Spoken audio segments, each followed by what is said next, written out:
평생 성경과 씨름하며 말씀을 연구해야 하는 설교자로 살아가면서 소위 원어를 보아야 할 일이 적지 않습니다.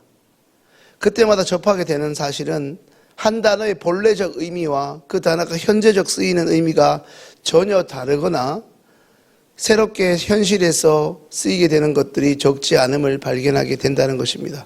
잘 아시는 대로 예수님 당시 저 나무 십자가는 저주였고 형벌 그 자체였습니다. 아무도 그것을 기뻐 여기지 않았습니다.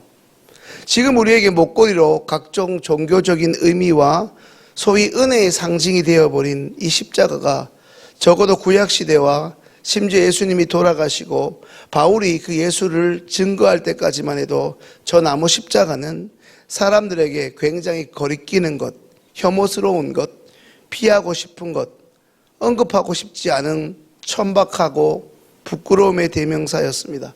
그러니 하나님의 능력은 구할지 몰라도 저 십자가만큼은 부인하고 달가워하지 않았습니다.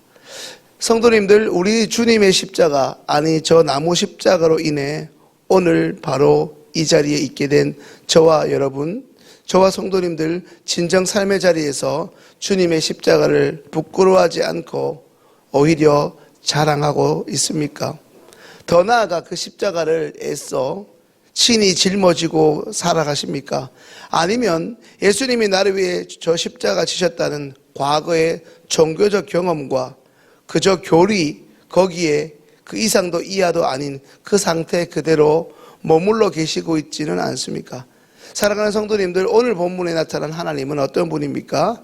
하나님은 예수 그리스도를 통해 하나님의 지혜와 능력이 어떠한지를 나타내십니다.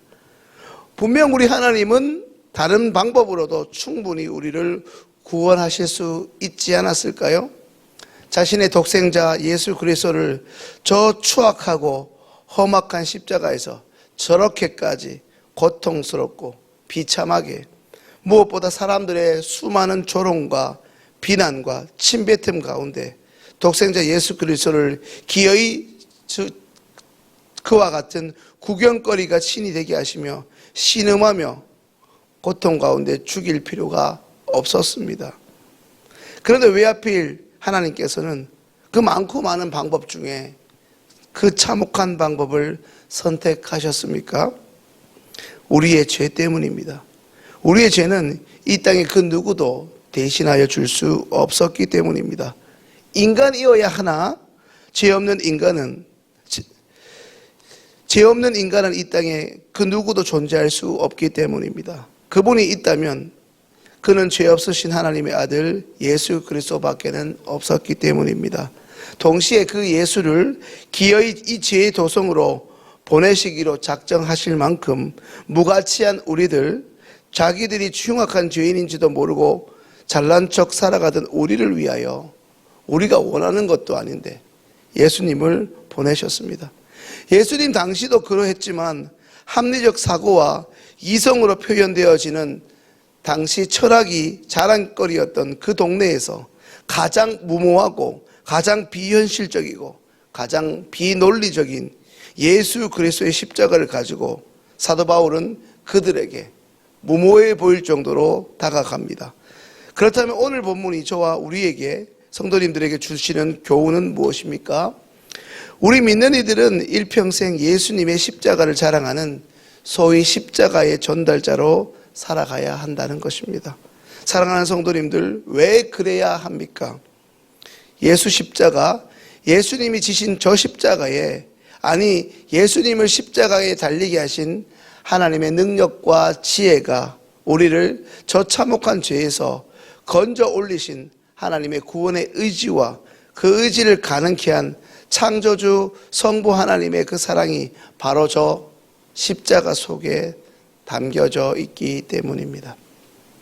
저 십자가에 저주받은 우리 주 예수 그리스도로 인하여 그 피에 세워진 교회의 구성원이 된 성도님들, 예수 그리스도의 그 십자가를 헛되지 않게 하며 살고 계십니까? 오늘 보면 18절 말씀 함께 읽습니다. 십자가의 도가 멸망하는 자들에게는 미련한 것이요 구원을 받는 우리에게는 하나님의 능력이라. 18절 말씀처럼 멸망당할 자들에게는 미련해 보이는 것이지만 이제 그것으로 인해 구원받게 될, 그리고 구원을 받은 이들에게는 오히려 하나님의 능력이 되는 십자가에 달려 죽으신 예수 그리스도가 우리의 구세주이심을 오늘도 믿으십니까? 여전히 믿고 계신다면 믿는 바대로 전하고 계십니까? 이제 23절 말씀 함께 읽습니다. 우리는 십자가에 못 박힌 그리스도를 전하니 유대인에게는 거리끼는 것이요 이방인에게는 미련한 것이로되. 이제 27절 말씀 읽습니다. 그러나 하나님께서 세상에 미련한 것들을 택하사 지혜 있는 이 자들을 부끄럽게 하려 하시고 세상에 약한 것들을 택하사 강한 것들을 부끄럽게 하려 하시며. 우리는 착각해서는 안 됩니다. 마치 고린도에 사는 당시의 사람들은 그 당시 자신들의 익숙한 기준으로 볼 때 우리 말고 다른 사람이 선택되어야 옳았습니다. 왜냐하면 오늘 이 자리에 나온 우리보다 더 똑똑하고 더 잘났고 더 돈 많이 벌고 더 건강한 사람들이 세상에 부지기수로 있기 때문입니다. 분명 다른 사람이 선택되어야 하나님의 선교사역이 더 효과적일지도 모릅니다. 그런데 주님이 왜 오늘 이 자리에 나오신 저와 여러분들, 우리 성도님들을 하나님의 자녀 삼으신 것도 모자라 한 교회의 성도요, 십자가의 전달자요, 부활의 증인으로 세우셨습니까? 지혜 있는 자들을 부끄럽게 하려고 하십니다. 예수 아니면 소망 없는 우리를 택정하시고 하나님의 때에 부르시어 돈의 명예와 권력에 도취되어 예수 없이도 잘 살 것 같은 저들에게 하나님 없는 인생의 종말이 어떠한지, 세상의 기준과 인간들이 추구하는 가치를 붙잡고 살다가 전혀 자신들이 예측하지 못한 날 갑작스럽게 하나님 앞에 서게 될, 훗날 직면하게 될 그 심판이 얼마나 무서운 것인지, 어떤 것인지 알게 하고 전해주라고 그들에게 하나님을 믿게 하려고 연약하고 흠 많은 우리를 의도적으로 하나님이 부르시고 선택하신 것입니다. 그 일에 이 사도 바울이 먼저 증인이 되었습니다. 기독교의 핵심이라 할 수 있는 이 역설적인 진리는 인간의 말이나 인간의 화려한 글에 있지 않습니다. 오직 예수 그리스도의 죽음을 통해 우리를 구원하신 하나님의 대속의 사랑을 비로소 깨달은 자만이 감격적으로 그 사실과 그 진리에 담긴 하나님의 사랑을 전할 수 있기 때문입니다.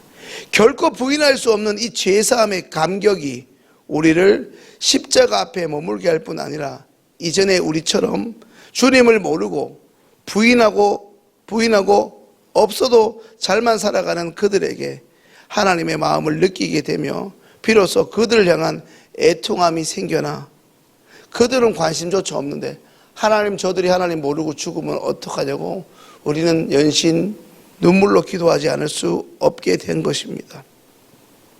그러니 그들에게 예수님의 마음으로 다가서지 않을 수 없습니다.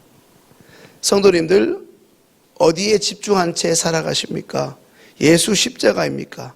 아니면 여전히 심지어 이 새벽기도 하나님의 능력으로 기도하긴 하지만 여전히 우리의 관심과 시선은 세상의 자랑, 세상의 명예, 세상의 지혜는 아닙니까?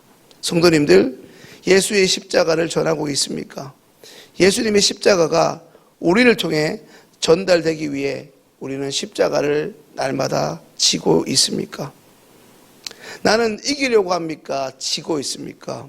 포기하고 있습니까? 양보하고 있습니까? 희생하고 있습니까?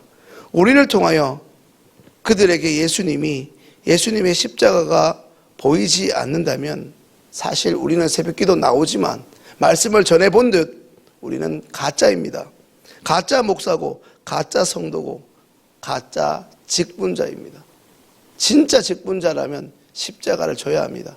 그렇지 못하면 우리는 서로 간에 그냥 세워주는 인기투표로 세워진 그냥 시흥교회 회원일 따름입니다.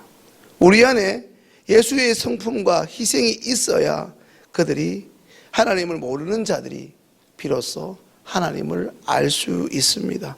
오늘 이 새벽 다른 무엇보다 예수 십자가의 사랑을 깊이 묵상하고 우리의 신앙이 진짜인지 가짜였는지를 진지하게 말씀의 거울 앞에 돌아보시는 성도님들의 새벽 기도 시간 될 수 있기를 주님의 이름으로 축원합니다.